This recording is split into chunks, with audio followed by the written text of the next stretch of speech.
something like this to happen in our town was crazy. I mean, really kind of unheard of. Canton is just beautiful. You've got a lot of trees, tons of places to go hiking, so it's really cute.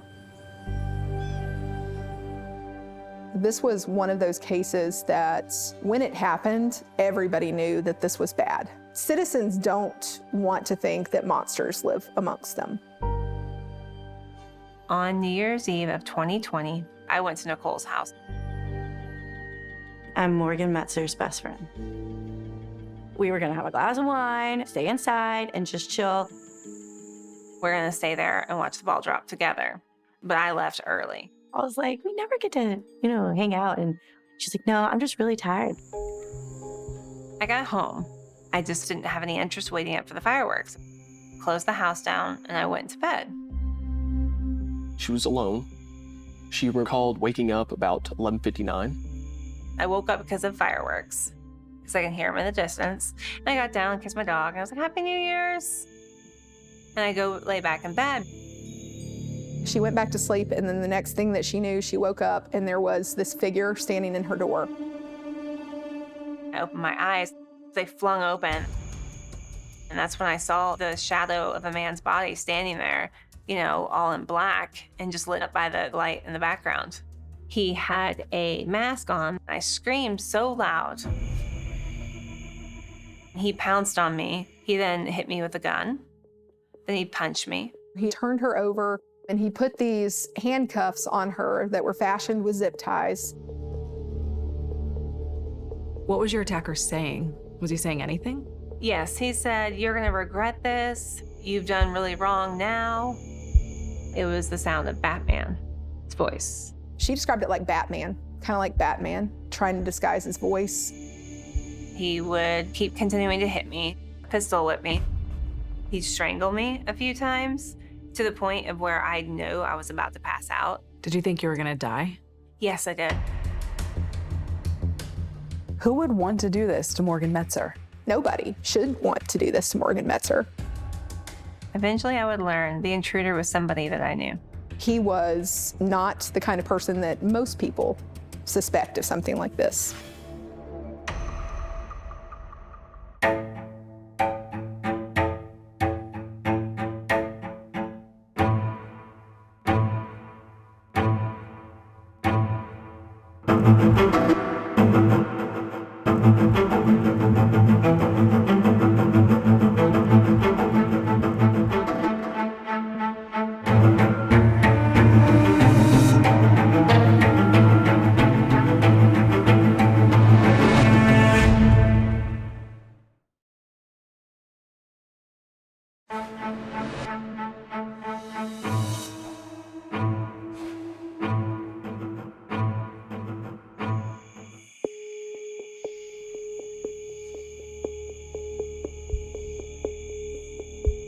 He's standing there like a soldier, like with his fists clenched, and like he was ready to go. When Morgan Metzer glimpsed a masked figure standing in her bedroom doorway shortly after midnight on New Year's Day 2021, she thought she might just be seeing things. But then, He ran at me and jumped on top of me, and that's when he started pistol whipping me. just hours earlier, she'd been ready to ring in the new year in Canton, Georgia, with her best friend, Nicole Stabisevsky. That's what we were looking forward to. And I knew she was exhausted. It had been a long year for Morgan. Recently divorced, her 8-year-old twin son and daughter were spending a few days with her sister in Florida. I mean, we're moms. We just wanted to hang out for a second. We had planned for it. But after arriving at Nicole's, Morgan, feeling tired, decided to make it an early evening. When she left, I gave her some crap. I was like, what are you doing? I was like, we never get to, hang out. And I was like, you loser, fine, whatever. Text me when you get home, blah, blah, blah. See you tomorrow. Little could either friend have guessed that a short time later, Morgan would be in fear for her life. Her attacker had brought zip ties with him, already pre-looped and intertwined. He put Morgan's hands behind her back, slipped them on, and tightened them. It's an outer body experience. I can't imagine What you're thinking, what you're feeling. Vulnerable, exposed. What is going to happen to my kids? I haven't done a will. I haven't talked to my family about who gets them. I was like, they're not going to have a mom. Her assailant strangled her nearly unconscious twice. It's the worst feeling in the world to think you're dying. And you feel like you're going to be tortured beforehand. Morgan's attacker sexually assaulted her. Who did you think was attacking you? I don't know. I just felt like it was some random person. In addition to the mask, the intruder had taken great pains to disguise himself. Black hoodie jacket, black pants, black gloves. He said very little, but when he did, Morgan says her assailant seemed to be disguising his voice, making it sound low and gravelly, like the Batman movies. He also seemed to know about Morgan's personal life, specifically her recent divorce. He said something about your husband. Yes, you're going to miss your husband. And I said, no, don't hurt my husband. Morgan says her mind raced, trying to piece together why this was happening to her. I swear I went through my whole life in my head. That's how my brain was just everywhere. I mean, 50,000 tabs open up at one time in my brain. Her attacker demanded to know where Morgan kept her valuables. Where's your jewelry? Where's, all of your other nice stuff? And he's ripping out stuff out of my drawers. And then The attacker asked for my phone and the passcode to my phone. Morgan's house had an alarm system which she'd set before going to bed. An app on her phone controlled it, along with several security cameras around her home, and a lock on the door of her second-floor bedroom which led out to a back porch. I wasn't too sure what he was doing on my phone at the time until I heard a door lock open, which was for the back porch. The attacker had unlocked the door remotely through that app on Morgan's phone. Morgan says he put a pillowcase over her head. He got me out of the bed, walked me out to the back porch. I was naked, still with my zip tie handcuffs behind my back. Did he just leave you there? Yes. What did he say as he left? He said, "Do not get up until you hear 2 car honks or I'll kill you." Morgan's property was secluded, with little chance of a neighbor seeing or hearing her on the back porch. And with that pillowcase over her head and the attacker's final words of warning ringing in her ears, Morgan had no way of knowing if he or someone else was watching her. I just listened to the stream and tried to be as peaceful and calm as I could. 40 minutes passed. Then a sound in the distance struck terror in Morgan all over again. I hear somebody walking up. Unable to see, she feared her attacker had returned to finish the job. I hear them shuffling and walking, and then they hit the stairs, and I knew they were at the top when he hit the first board, and it creaked really loud. That's when Morgan heard a very familiar voice. "Oh, honey, what happened?" Morgan's grueling ordeal was finally over.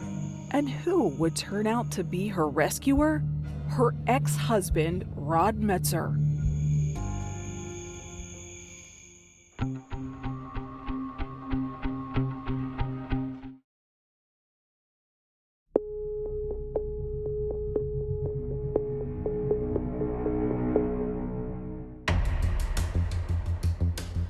When Morgan's ex-husband, Rod Metzer, turned up at her house, he immediately called 911.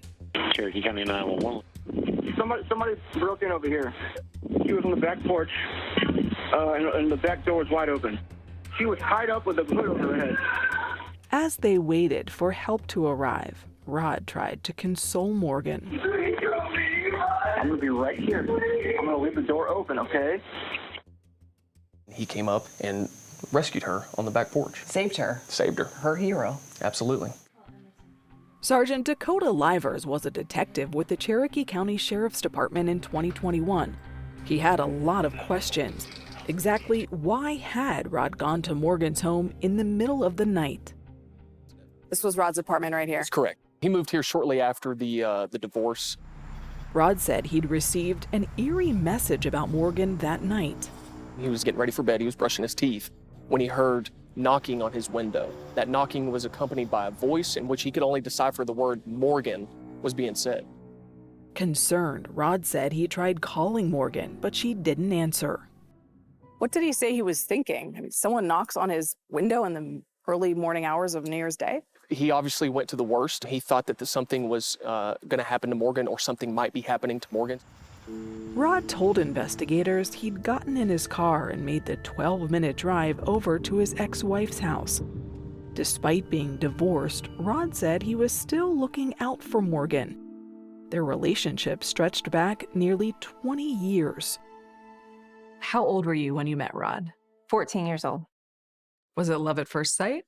Yes, it was. It was scary how fast it was. He was 17 at the time. Kathy Metzer is Rod's mother. We were on the way to a baseball game, and he said, "Mom, you're going to meet Morgan tonight."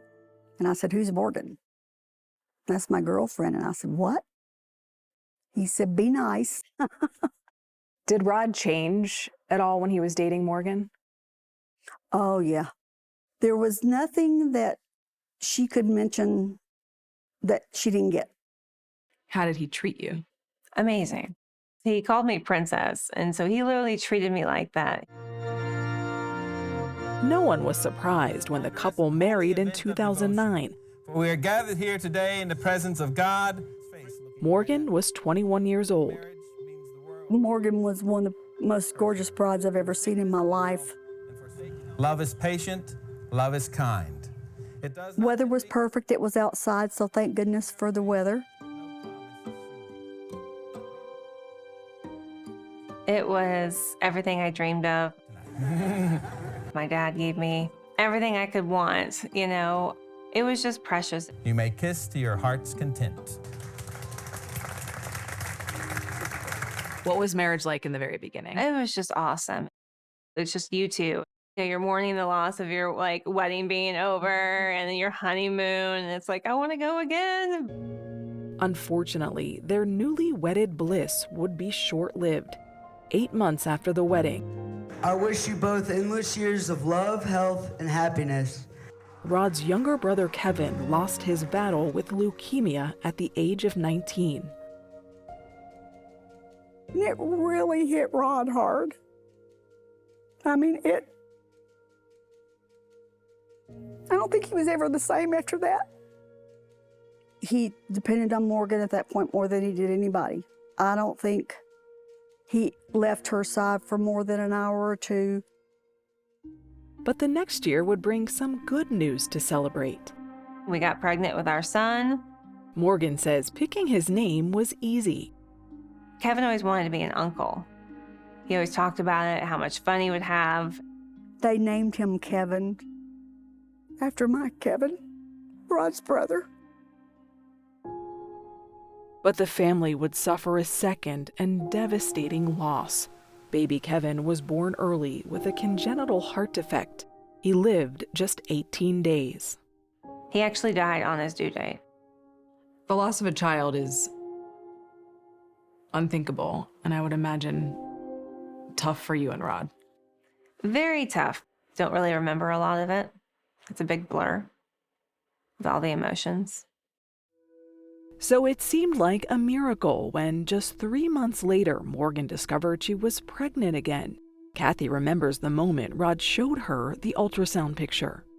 He says, "What do you see?" I said, "A baby." He said, "No, look, what do you see?" And I just screamed at the top of my lungs, 2 babies, you know. Twins. Twins. They were going to have twins. Morgan gave birth to a healthy boy and girl in 2012. It should have been a happy time, but not long after, the marriage began to change.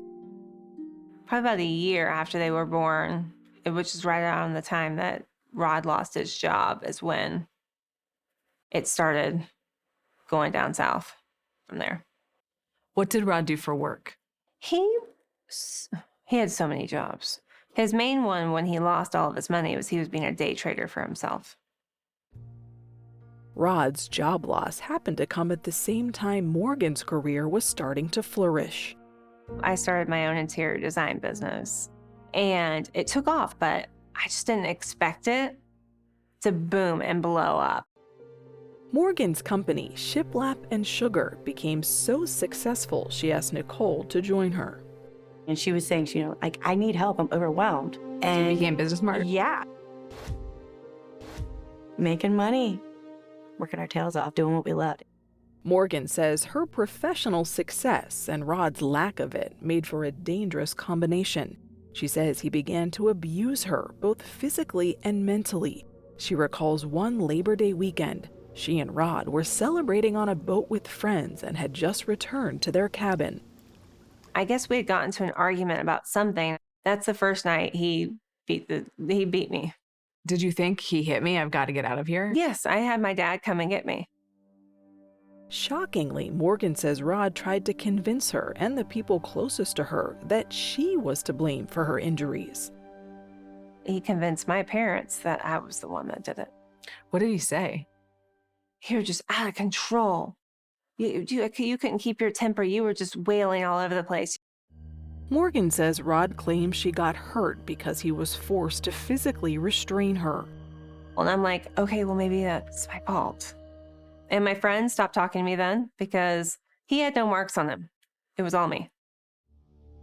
Morgan says that's when a new phase in the marriage began, one in which she started to doubt her own reality because she says Rod was gaslighting her, making her think every conflict Rod instigated actually began with her. I think she thought she was crazy. You get programmed to think that you're crazy. Like it's all in your head.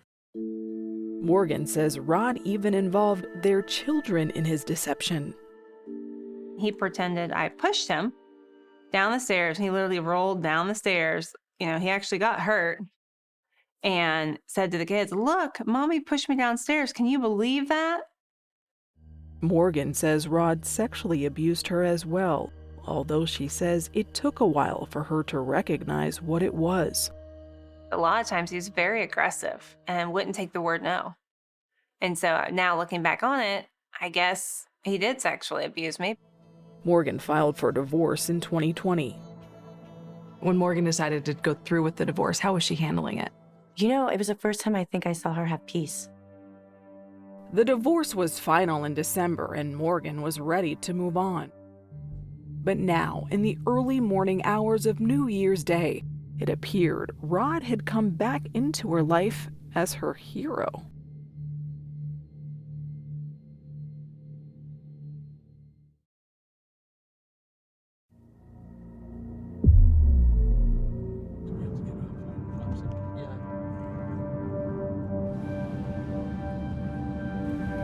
Sergeant Livers and Sergeant Robert Hawk recall that when they first arrived at Morgan's house at 3 a.m., Rod's behavior had struck them as unusual.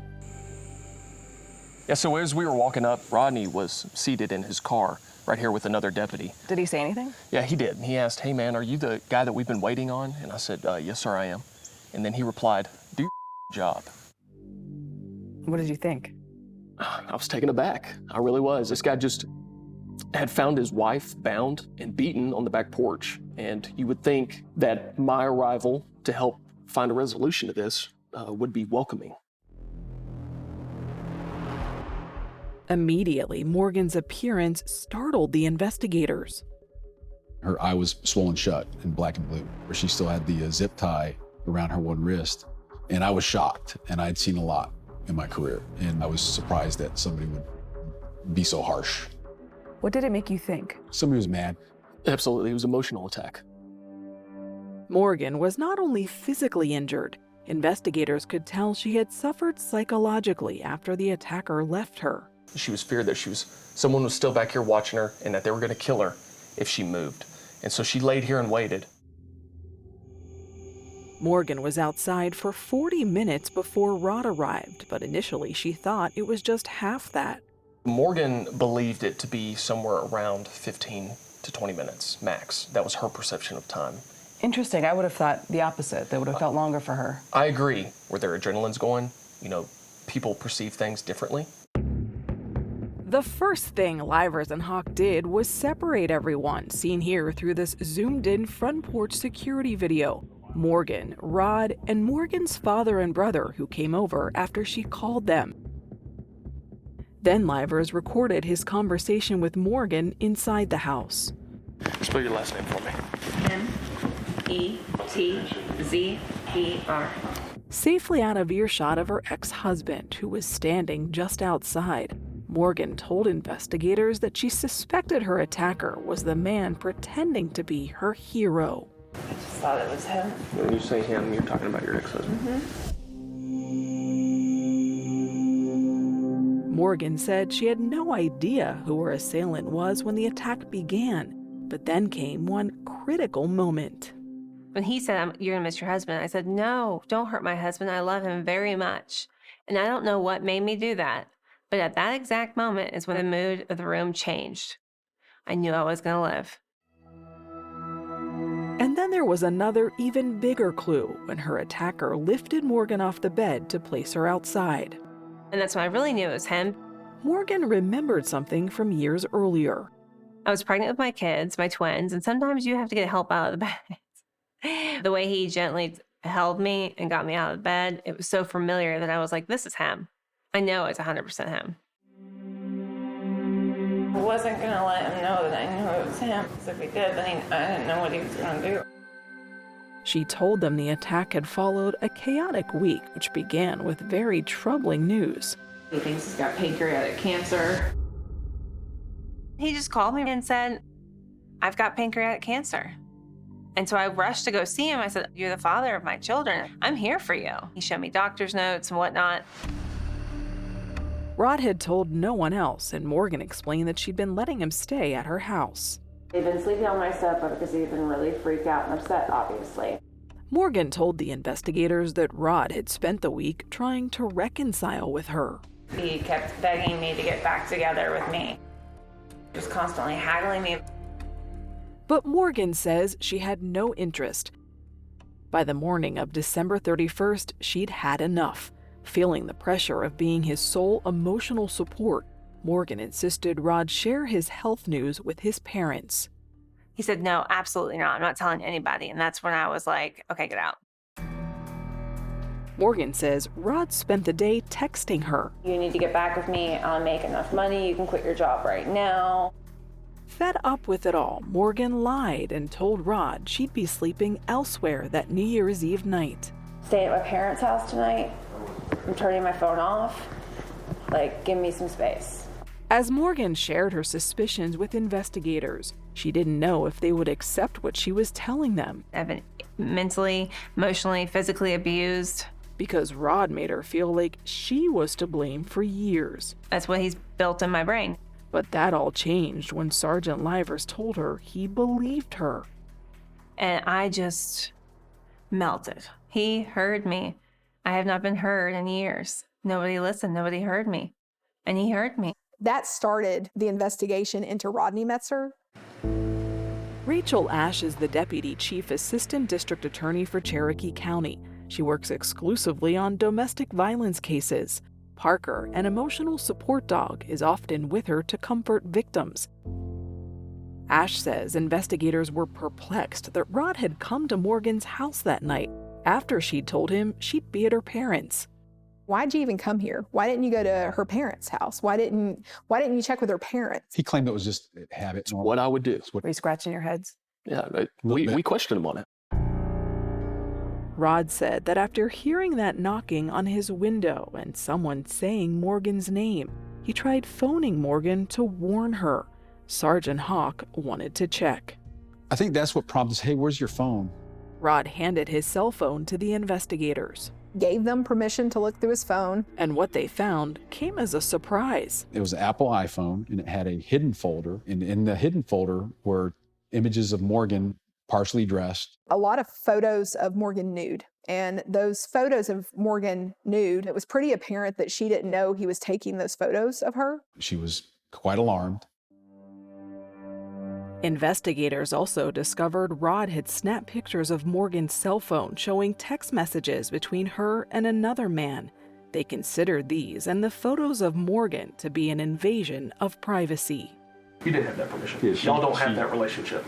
She's baffled that you have that. That's stalkerish. We knew we had to get him in custody while we started doing search warrants and started investigating to prevent him from destroying evidence. People make mistakes, all right? I think you made a lot of mistakes. People make big mistakes. So you arrested him for having taken those photos secretly? That's correct. That's correct. Are you kidding me? Nope, we're not kidding you. This is not a joke. Come on.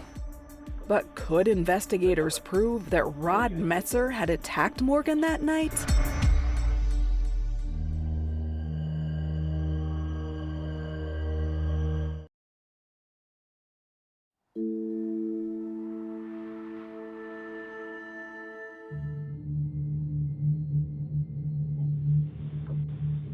Watch him get arrested, walk to the car and be put in. It was kind of like, is this really happening? Was any part of you sad? No, not at the time. I was angry and just sore. Even as they booked Rod for taking those pictures of Morgan and her texts, Hawk and Livers had already developed a theory about why Rod might have attacked her. I believe he thought he was going to come in and rescue her and be the savior and win her back. Investigators hoped home security cameras would support their theory, but they quickly learned that all the video from the time of the attack had been erased through the app on Morgan's phone that the assailant had used to unlock her back porch door when he left. Morgan's attacker took her phone with him. It was never recovered. Were you ever able to retrieve those missing videos from the security company? No, once videos are deleted, they're deleted from their cloud. But since Morgan had a home security system, how did the attacker get in without setting off the alarm? It did not take long to figure out. This is the window the attacker entered? That's correct. Right here is the window that we found the screen was actually removed. That basement window had an alarm sensor that was removed from the window and put together on the windowsill. So if the window was to open, it would appear, to the alarm system that the sensor is still making contact. Investigators believed Rod had disabled the sensor while he was staying at Morgan's house that week. I was sleeping. It was in the middle of the night. Although the home security videos had been erased, there was other video from prior to the attack. The camera on Morgan's front porch caught Rod earlier that evening. He had sent me a picture of a check, and he's like, it's underneath your front porch. It was for $56,000 and change. Morgan says the message Rod sent with the picture of the check made it seem like he was trying to make a grand gesture. You should have all the money. You deserve everything. Pretty much in a nutshell. I think it was to get her to come back to the house that evening because she told Rodney she was going to be at her parents' house for New Year's.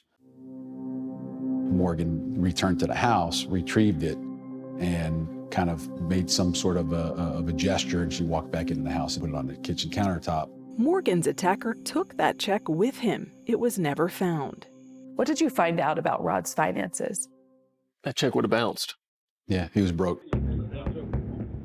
The day after his arrest, investigators executed search warrants on Rod's car and his apartment. As soon as they walked through the door, they found a key piece of evidence. They located this bag of zip ties in his apartment and a portion of a zip tie. Before arriving at her house, Morgan's attacker had pre-looped the zip ties he'd put on her wrists. He was working in the dark. He was handcuffing somebody. You never know how much fight that person's going to put up. One of the zip ties actually was pretty unique because it had two other zip ties that had been ratcheted onto it and then cut. And so basically what we were looking at was a zip tie that had two extra heads. Hawk and Livers needed to find out if that portion of a zip tie, essentially a tail found in Rod's apartment, lined up with one of the extra heads on Morgan's restraints. They headed to their crime lab. So these are the zip ties that were actually found on Morgan? Yes, they are. This is crime scene technician Melanie Thrasher. She was able to match this tail to one of the heads on the zip tie from Morgan's wrist. The striations on the tail found in Rod's apartment lined up exactly with those on Morgan's zip tie. That's incredible. Perfect match. Perfect match. What did you think when you saw this? That we were going to be adding charges to his existing booking and we had our guy. I would have never, imagined having a piece of evidence like this. But the search warrant of Rod's apartment yielded even more. There was a book. 7 ways to Be her hero. be her hero, to win somebody back. That gave us the motive, I think. It added to that motive. Investigators examined Rod's browser history. The searches were very disturbing. He was researching how to change your voice. How long to choke somebody unconscious. The searches also included how to crack an iPhone password, how to get sympathy from your ex, and one that was especially appalling. He Google searched cancer diagnosis letters. Yes. Investigators searched Rod's outgoing emails. There, they found Rod had set up a fake email account to create the pancreatic cancer diagnosis letter he'd shown Morgan. And there was more. He had created a bill for a doctor's office to show that he was being treated for pancreatic cancer. All of this in order to convince Morgan that he had pancreatic cancer. He wasn't sick at all. No, he did not have cancer. Do you think that he faked the cancer diagnosis as a way to try to get you back, or as a way to get access to your house because he had this plan? I think it was to get me back. It might have been both. Rodney, you know me. I'm investigator Livers. Yes, sir. On January 3rd, 2 days after the attack, Sergeant Livers and Sergeant Tom Harris interviewed Rod. They talked to him about his health. You said you're diabetic. Yes. What other kind of health issues do you have? Nothing as far as I know of yet. I thought you had cancer. Detective Livers confronted Rod about the cancer diagnosis he'd faked to Morgan. How did you tell her that this cancer thing? I don't know if I should talk to you guys anymore. I'm starting to get really bad feeling what angle you guys are coming from. Then Rod tried to turn the tables by attempting to take the upper hand in the interview. I've already learned something about you, that your facial expressions and you keep scratching yourself when you get agitated by what I say. I'm 100% not agitated. The investigators also questioned Rod about his internet searches. Has there been a time recently where you were interested in how you can change the sound of your voice? Maybe. Tell me about that. I felt like the voice wasn't manly enough. Then Harris lowered the boom. The most significant thing that we found in your apartment was a collection of zip ties. Zip ties? Black zip ties. I don't have zip ties. I know you don't. We have them now. These are identical to the ones that were binding Morgan's wrists. This is starting to get squirrely. Harris told Rod about that zip tie tail they'd recovered. And we compared that microscopically to the zip ties that were on Morgan's wrists when the deputies found her. And wouldn't you know it, it is a perfect cut. There's something funny going on here.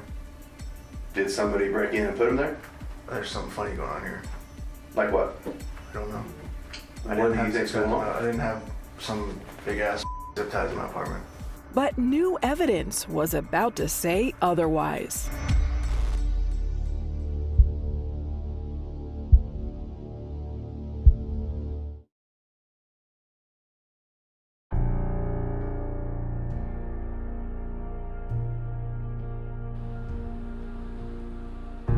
Y'all are making me feel like that you think I did this. Hours after the interview with Rod Metzer concluded, he was charged with 10 counts related to the attack on Morgan, including home invasion, kidnapping, aggravated assault, and sexual battery. As soon as I felt that gun right here in my head, I was like, all right, Jesus, I'm coming.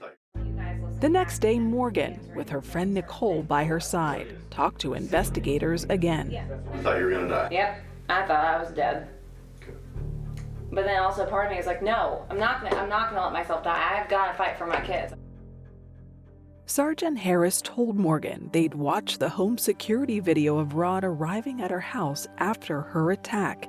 He rang the front doorbell, but when there was no response, headed around to the back. Morgan? I thought it was kind of interesting that he called out your name as he's walking around the side of your house. Yes. It's like, why would you think I was outside? What was your reaction when you learned Rod had been arrested for violently attacking Morgan? Oh, that absolutely threw me under the ground. There had to be a mistake. Rob wasn't capable of that. 2 days after Rod was charged, he talked to his mom, Kathy, on the phone. Why is she doing this to me? She knows it wasn't me. But the evidence kept mounting. When investigators recovered those zip ties from Rod's apartment, the bag they came in was found as well. I brought up my Lowe's app on my phone and scanned the UPC code, and the UPC code came back that they were in fact sold at Lowe's. The sheriff's office then went to the 2 Lowe's that we have here in Cherokee County, and they started searching for transactions. It didn't take long. Rod Metzer had purchased those zip ties on December 30th, about 36 hours before the attack.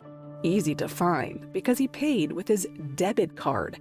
Investigators obtained the security video from Lowe's, zoomed in here for clarity. This was during COVID, and this was during a period where everybody was wearing a mask except for Rodney Metzer. So the surveillance images and the videos that were recovered from Lowe's of him purchasing those zip ties, his face is right there in the camera. I see a security camera here. Next came the security video from Rod's apartment building. There's actually one inside the breezeway there, which leads to Rodney's apartment specifically. Sergeant Liver says there was no video of Rod leaving after he said someone knocked on his window. What we do see is after the time of the incident that Morgan was attacked, Rodney come in disheveled in a hurry.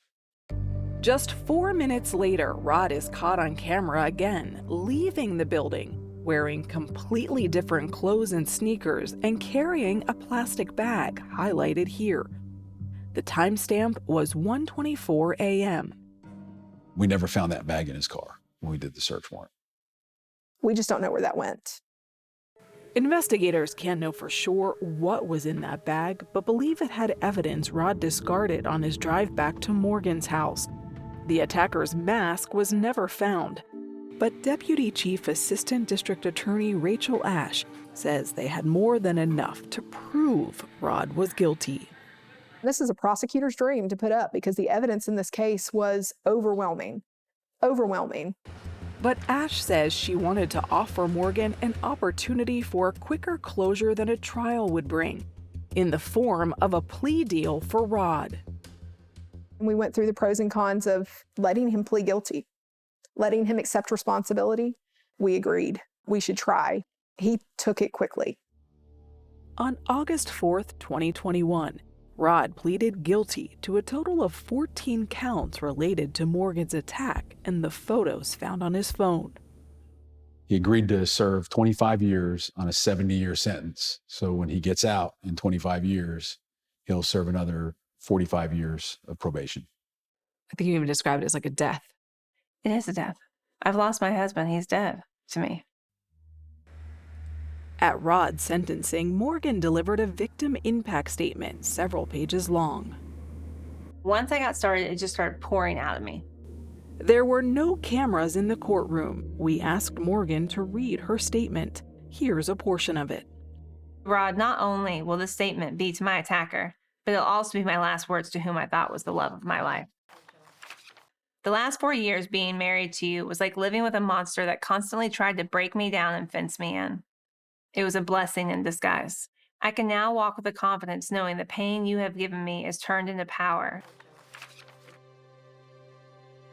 I walked off that stand with 1,000 pounds off of my shoulders. It felt so good. It felt empowering. And I got the last word. How was it to listen to your best friend read this incredibly powerful statement? It was awesome because she did not cry. Her voice did not shake. And she said everything she needed to say. And when she was done, she was done. She was laying to rest this relationship. She was telling him, I'm never going to be yours, right? I'm never going to be yours. Rod's actions that New Year's Day continue to affect everyone. Have you been able to visit Rod in person at all? He hasn't wanted me to. Why? He's afraid of my reaction. Rod suffers from type 1 diabetes, and Kathy says his health is rapidly declining in prison. You're worried he could die? Oh, I'm absolutely worried he's going to die. Morgan says once the ordeal was behind her, she had to take steps so she could recover, seeking therapy to help her cope. Everything happens for a reason, and God has everything happen for a reason, and I'm starting to see that right now. There's just a lot of great things that are happening with us. She says she is focused on raising her children and helping others who find themselves in similar circumstances. I'm trying to raise awareness for narcissism and gaslighting. I want to help women realize they're in a situation before it gets too bad. I'm just excited to see who she continues to grow to become. She's strong and resilient, so this is just a stepping stone in her journey.